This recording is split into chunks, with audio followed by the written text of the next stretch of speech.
It's a pleasure for me to be here and to speak again on the steps of this legislative building today, and to thank you all for coming. Some of you came from near, some of you came from far.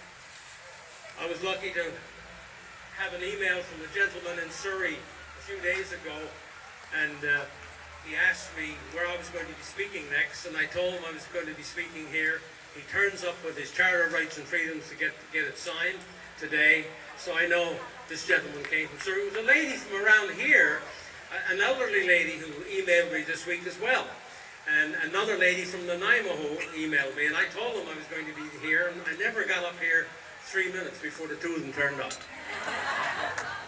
And behind me, as you notice, there are a number of flags. And they're all very important flags. But there was one province of Canada that never had its own flag until the 1980s. And one of the things I promised when I was running for the leadership to be Premier of Newfoundland and Labrador was that if I was lucky enough to get elected, that I would introduce our own flag for the province of Newfoundland and Labrador. There it is. Where is it? There it is.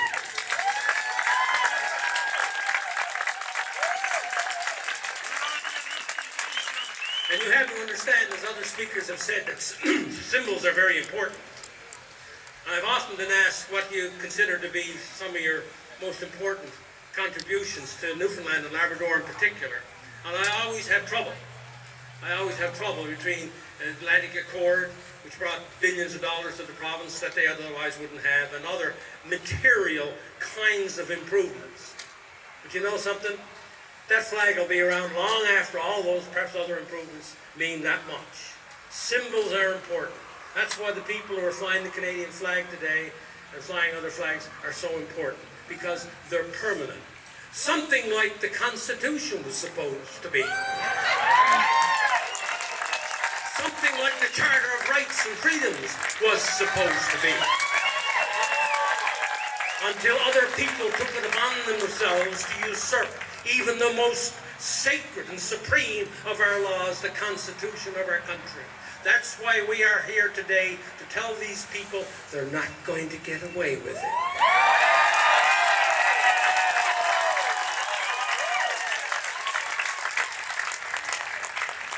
Never forget, we stand on the shoulders of a Solon in Greece. We stand on the shoulders of a Socrates in Greece. We stand on the shoulders of a Pericles in Greece, 390 BC.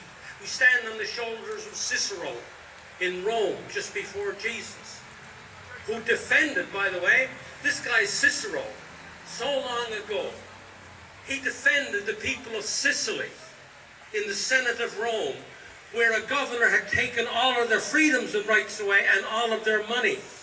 He took on the case and he won it.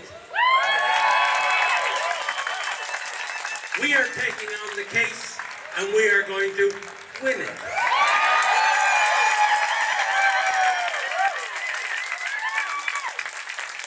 Don't forget the Gandhis of this world.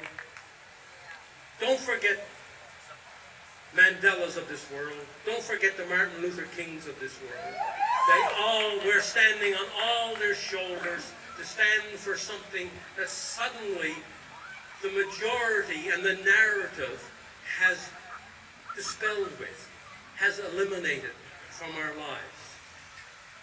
It's okay. I'm okay. I'm okay. So I want you to remember that we're part of history, and Canadian history as well.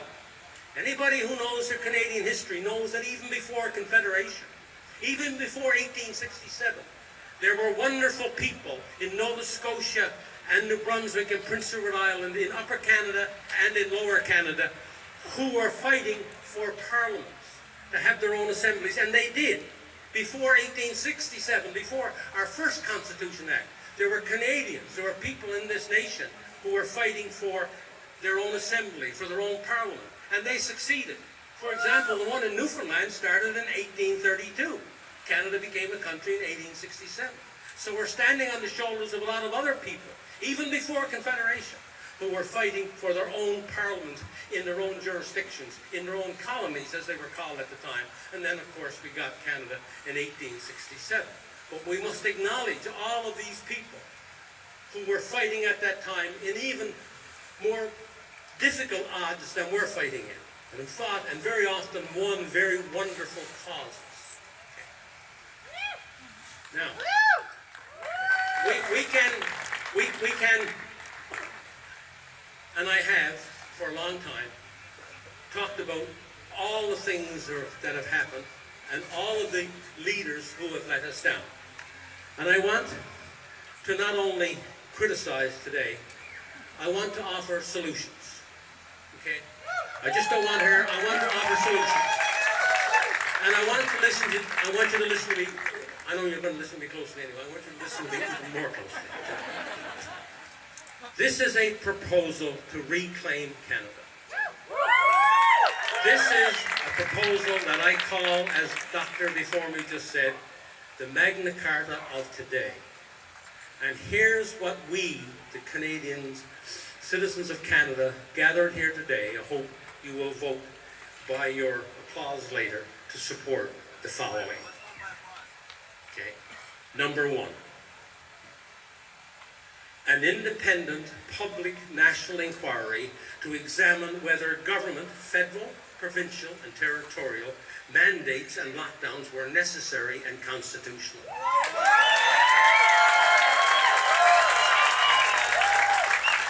People in government and their agencies who are found guilty of breaking the law after due process must be brought to justice.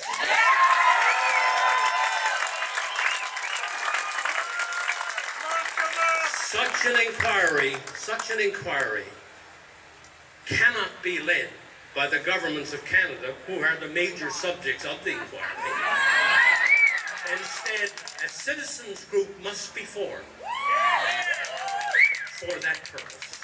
And these governments and their agencies must open their books and release to the inquiry and to all the public all the necessary relevant information concerning their actions during the pandemic. We talk accountability. This is accountability. Number two, this is a tough one to swallow, as a lot of the other ones I mentioned are going to be tough to swallow.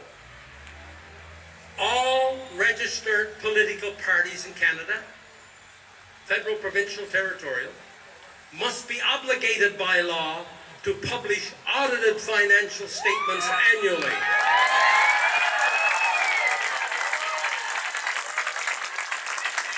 Do you know, some of you who follow me real closely know, do you know that right now none of the federal political parties who are in the House of Commons publish any audited financial statements?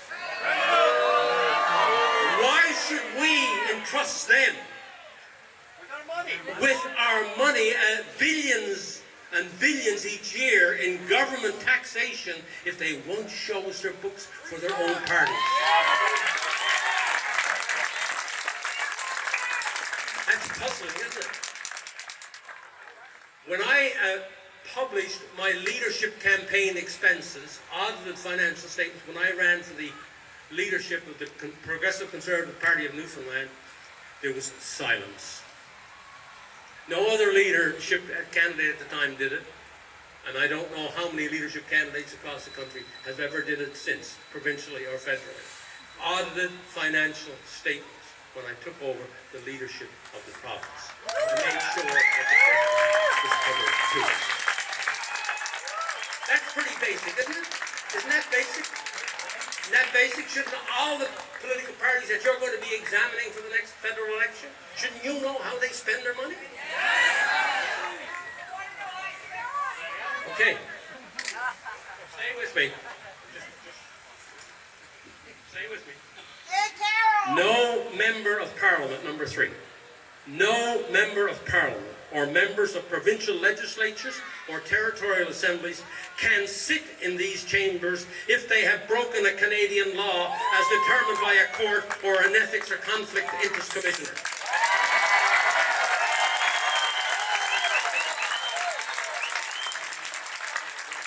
Why should we have lawbreakers be lawmakers? The Prime Minister of Canada today sits in the Parliament and he's broken the law 5 times.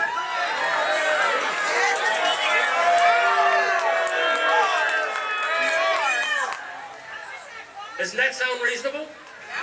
That anybody who breaks the law can't sit in our parliaments to make laws? Number 4, every private member's bill or resolution presented before a parliament in Canada must be debated and voted upon within 6 months of the parliamentary sitting. You go and ask an MP after this thing is over, your MP, ask him if he put a private member's resolution on the table tomorrow in the federal parliament, when would it be heard? 3 years, 4 years, depending on how long before the next election, and then the election gets in the way, a new parliament is formed, he's got to reintroduce it again. Every MP who's elected by you in your constituency, you should have the assurance to know that your MP that just was elected to go to your federal parliament, if he wants to enter a resolution on your behalf or behalf of the citizens of that constituency, should be debated in that parliament in a reasonable period of time. Otherwise, what's the point of having an MP? How about this one? Going to get in a lot of trouble on this one. All judges of the Supreme Court of the provinces and of the courts of appeal, the federal courts and the Supreme Court of Canada must, by law, have criteria established as to their qualifications to serve. Not something that was passed by one department, but a special law of the Parliament of what qualifications you must have to even apply to be a judge. And all government-nominated candidates for those positions must be subject to a hearing by a parliamentary committee who would present to full Parliament their recommendations to approve or reject any nominated judge. Parliament's decision is final.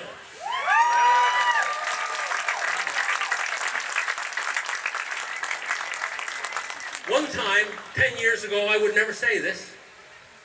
I would respect our traditions, that we could really trust our traditions, that things would be done properly.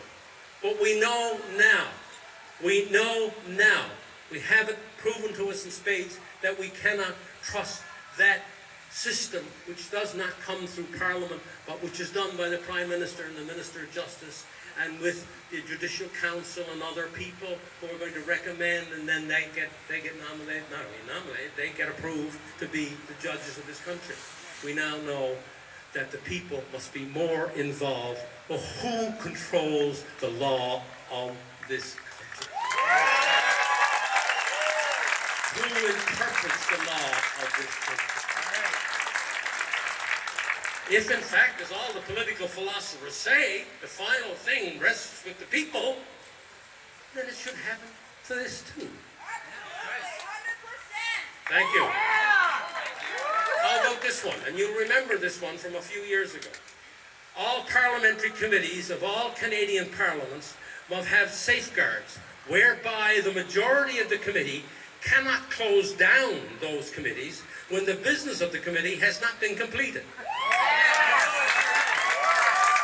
Just across the street here, we had Jody Wilson-Raybould, who was the Minister of Justice, and who was summarily, attacked by her own government to change her department's mind on the regular course of business dealing with a very large corporation in this country.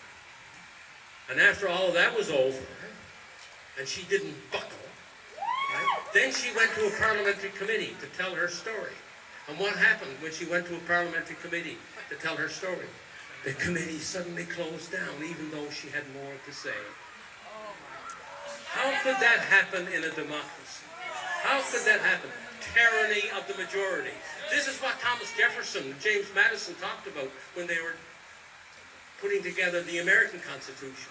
They were talking about ways to ensure that the majority didn't step on the minority, that rights and freedoms were not part of being a majority. You had to defend those rights and freedoms. So we must ensure in the future, this is part of the Magna Carta, this is part of our new Magna Carta, we must ensure in the future The parliamentary committees in the territories, in the provinces, and in the federal parliament are not closed down when there's legitimate witnesses available to tell more testimony about the subject of that parliamentary committee.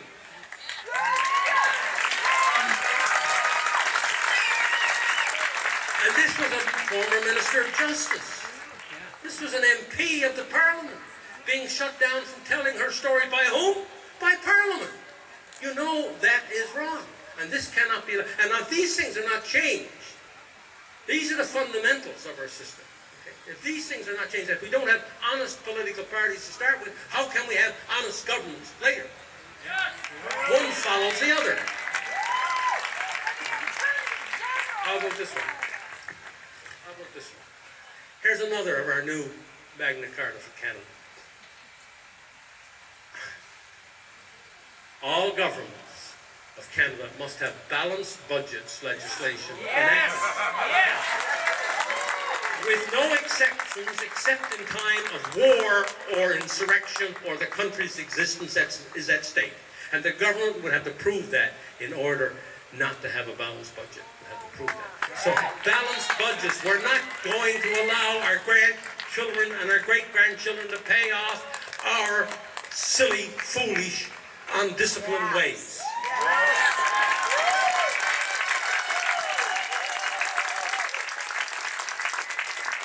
And fathers and mothers and uncles and aunts and grandfathers and grandmothers, all authorities responsible for primary, elementary, and high school education must enact curriculum measures to ensure civics is a mandatory subject in each grade after grade 8.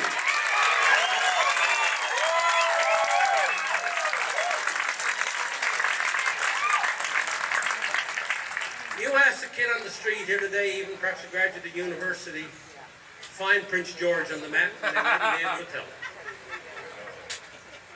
Right? They wouldn't be able to tell it.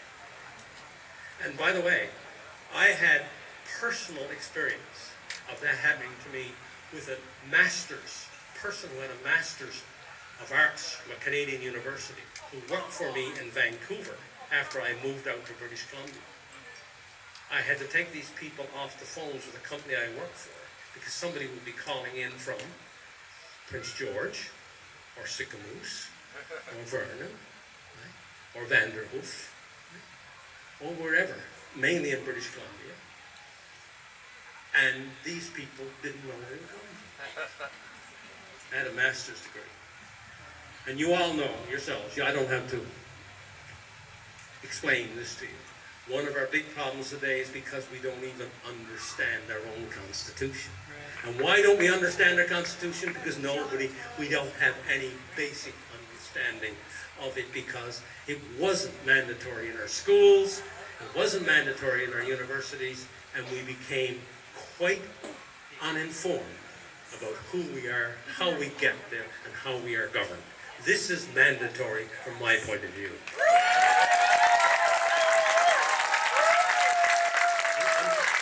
Don't worry, sir. I'm coming to your point. Don't worry. How about this one? The power of the Prime Minister must be reduced. Do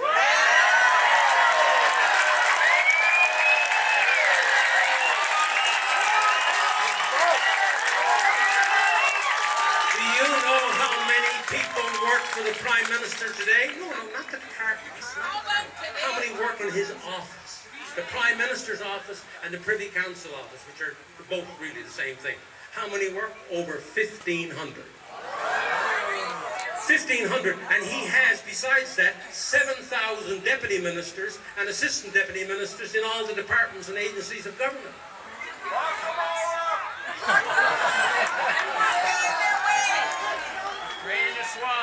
That number must be reduced to not more than 500. Now listen to this, and I just looked this up the other day, and I even got a shock because I was using a lower number. The more than 206 departments and agencies of the federal government.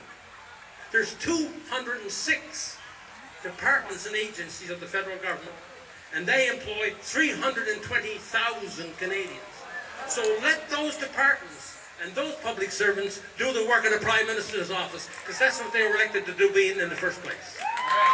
That's what they were hired to do in the first place. Let the deputy ministers and assistant deputy ministers do their job, not have it come out of the Prime Minister's office. The power of the Prime Minister and the premiers has become too powerful. We now have an executive government, not a parliamentary government. We have an executive government without a shot being fired. The Prime Minister of Canada was acting like he was President of the United States, rather than as a Prime Minister of Canada. Is that the truth?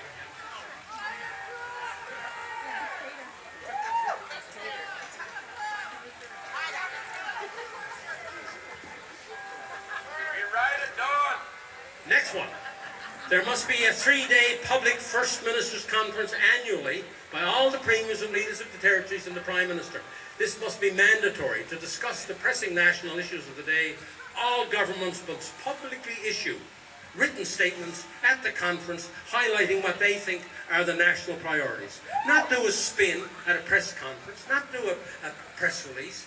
Force all of the First Ministers of this nation to get together once a year and to issue a public statement at that conference of what they think is important for Canada.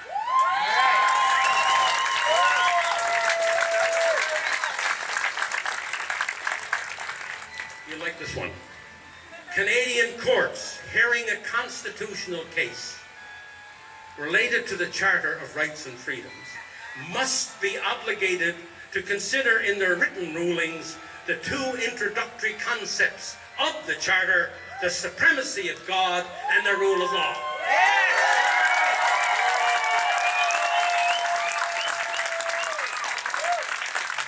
No decision rendered without a written consideration in the decision of these principles will be valid. Right now we have courts in our land that have already ruled on charter provisions without even discussing the two concepts of supremacy of God and the rule of law, both of which are in the charter. We had a constitutional expert here 2 speakers ago, Dr. Lugosi. He referenced this in his speech just a few minutes ago. It's just not me talking this. It's people who studied the Constitution at length and comes to the same conclusion that I come to. One of the people that happen to create it and write it, you know.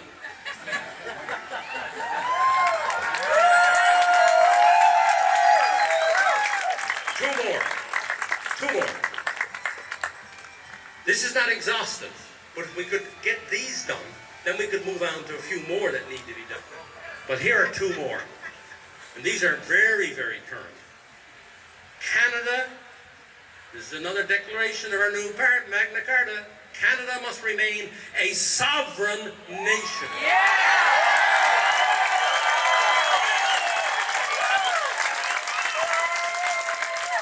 Therefore, no treaty or international regulations of any kind can be agreed to by Canada that in any way erode our sovereignty.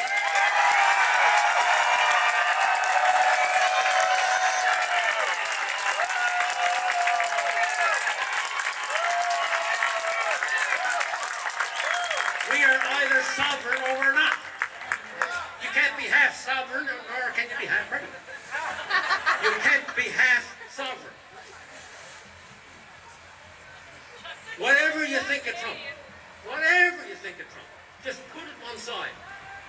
Whether he did it by accident, whether he did it, however he did it, when he got out of that Trans-Pacific Treaty thing, and when he got out of the World Health Organization, he was right. He was right. And over the years, many times I have, through my active political career and afterwards, I have acknowledged if somebody, even I was opposed to politically, but if he or she said something that was sensible and reasonable and made sense. You've got to acknowledge it, if in fact it's true. As Dr. Lugosi would say, it comes down to truth. It comes down to the golden rule. And if we are to be a sovereign nation and have control, one of the reasons why, I think I might have said it here on the stage before, one of the reasons why Britain finally said no to going into the European Union, becoming just one political group like the rest, was because the farmer got a letter in the mail in the Midlands of England before the vote, which said, next year, Brussels is going to tell you how many bushels of wheat you can grow.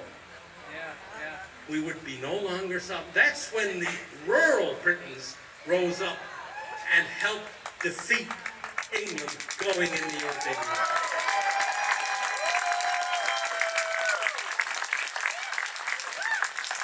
You don't want somebody else deciding your bushels of wheat.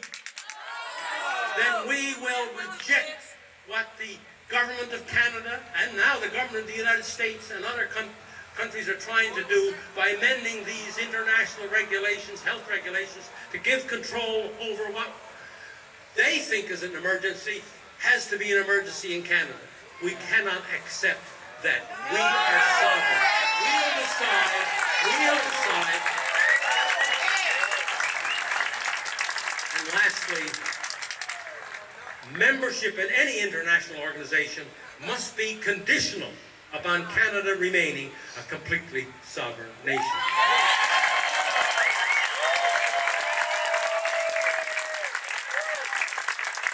So to those who say that we're only here to attack, let them listen to what I just said. Let them read what we just completed. Because this shows you we have alternatives that are natural. As the doctors and the medicine people said about vaccines, the same thing. There are alternatives. All of these alternatives we just mentioned, we can put into practice tomorrow if we had a majority of Canadians on our side. They would not be able to go against it. If we had a majority of Canadians on our side, we can make change. But the first thing we have to do, and it hurts me to say it, the first thing we have to do is we have to change our own political parties to be honest and forthright. If we don't, then the rest doesn't change, because they've gotten away with not being honest, and they know how they can get away then with being not honest when they form the government. We must do that. We must do that. Whether your mother or your father or your grandfather was Liberal, Conservative, NDP or Green or whatever, we've got to come to the understanding now after these past 2 years. If we've learned anything, we've learned that we must fundamentally change the way we operate as Canadians if we are to make meaningful change and these kinds of oppressive measures don't happen again.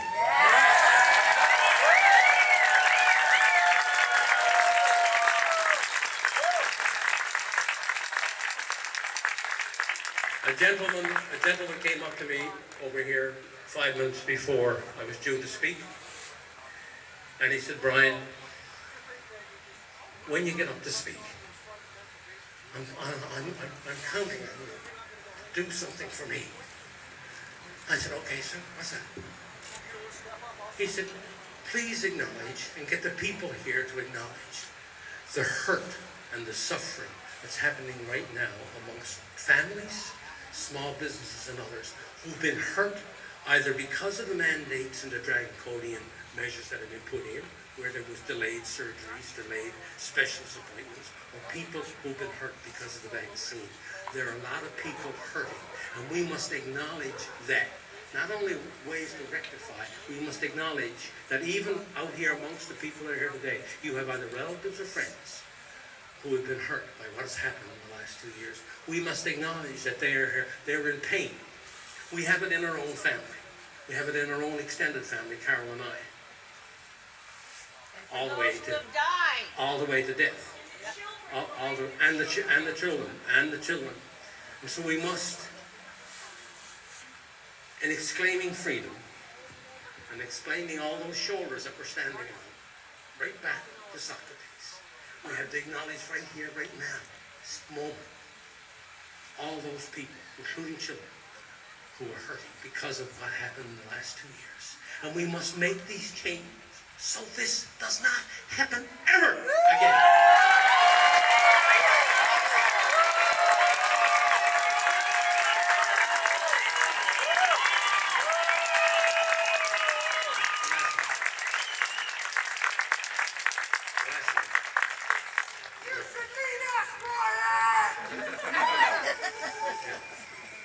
I'll end with this, if I can get my hands on it. And this sort of sums up what other people have said. This was said by David Bell on the website Brownstone Institute yesterday. Mr. Bell is a scholar, public health physician, even worked for the World Health Organization years ago, but saw the error of his ways and was converted to what we believe today. Here's what he said yesterday. Pressure to conform is strong. Maintaining integrity carries risks. I had people come to my office in the 1980s when I was Minister of Mines and Energy and offered me cash $1 million and an annual salary if I would just quit right now so that they could get their permits for offshore and lie on the beach for the rest of your life and be looked after. I physically kicked them out of my office.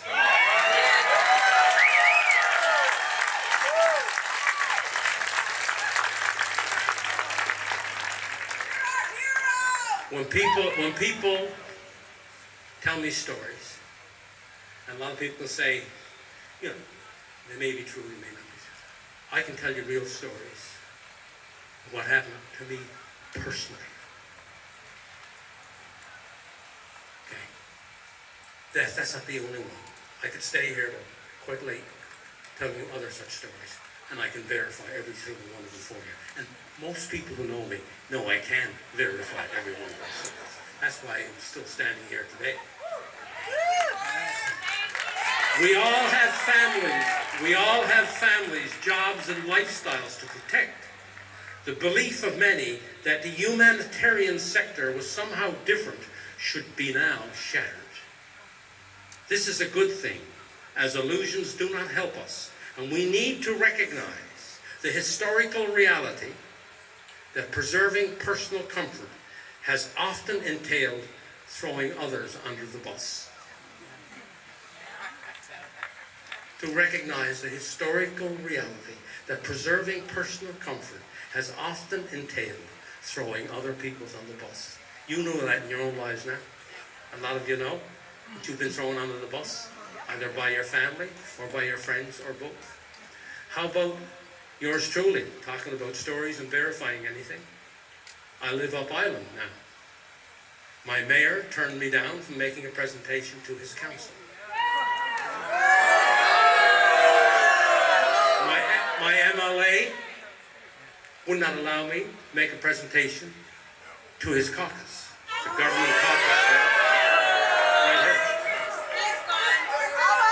And number three, just in the last 2 weeks, a public school teacher who called Carol and told her, would Brian speak to the students on the Charter Rights and Freedoms?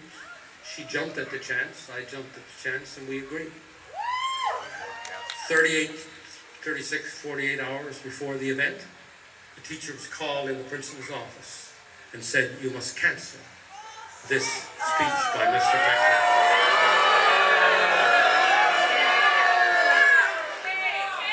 Three things in my own small city happened to me personally. That's why personal comfort and looking after one's own job, I was thrown under the bus. When the tide turns, the easiest approach is to turn with it. As a staff member of an international agency said to me recently, the money is going into the pandemic preparedness. You have to accept and go with it. Never! And here's his final sentence, 2 sentences. As an insight into humanity, this response is disappointing. We are always poorly served by cowardice. We are always poorly served by cowardice.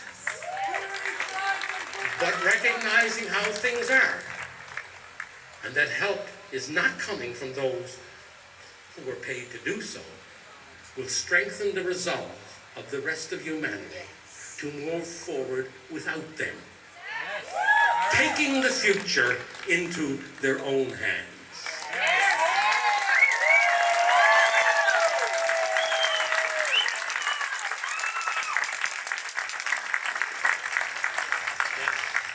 That's what we must do.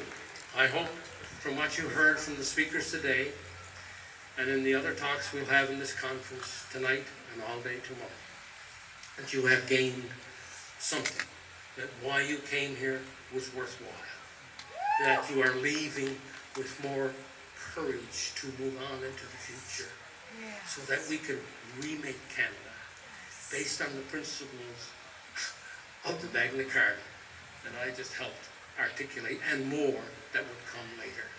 If we don't do that, we don't recognize our own faults, the own faults in our friends and our family, we don't have the courage to stand up in our own communities and speak out, and amongst our own families, and then with our own political parties, we must discard a lot of what we thought was correct. My mom one time, if the doctor said, go out and jump in the lake and stay under the water for the next half an hour, she perhaps would have done it. We know now that that's not a pretty realistic thing to do. The same way with lawyers or judges or whatever, right? We must understand that if we have really progressed, that we understand where the faults lie, where the failures are, and be ready to accept a new way based upon freedom and on democracy, right? And on fairness for everybody. Because if we don't, we will go down that road that so many countries have gone down in the past and be no more the free country we thought we were. Thank you very much.